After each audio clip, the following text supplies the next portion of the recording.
શ્રીમદ ભગવદ્ ગીતા અધ્યાય 9 રાજવિદ્યા રાજગુહ્ય યોગ શ્લોક 15નું પઠન કરીએ, પછી તેનો અર્થ સમજીએ.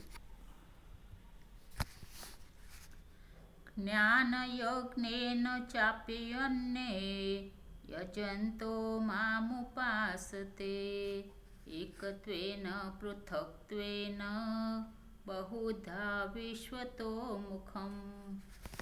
અર્થાત બીજા જે જ્ઞાનયોગીઓ છે એ મુજ નિર્ગુણ નિરાકાર બ્રહ્મનું જ્ઞાન યજ્ઞ દ્વારા અભિન્ન ભાવે પૂજન કરતાં કરતાં પણ મારી ઉપાસના કરે છે. તો અગાઉના શ્લોકમાં ભગવાને કહ્યું કે જે દૈવી યોગ છે એ પણ મારી ઉપાસના કરે છે.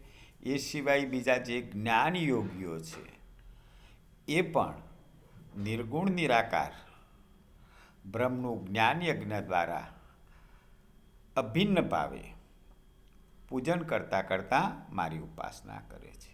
અને આ સિવાય બીજા ભક્તો પણ આખા બ્રહ્માંડમાં જેટલા પણ ચરાચર પ્રાણીઓ છે એમને મારું જ સ્વરૂપ માનીને બીજા ભક્તો જે બીજા દેવોને પૂજે છે એમને પણ મારું જ સ્વરૂપ માનીને મુજ વિરાટ રૂપ સ્વરૂપ પરમેશ્વરની પૃથક ભાવે ઉપાસના કરે છે.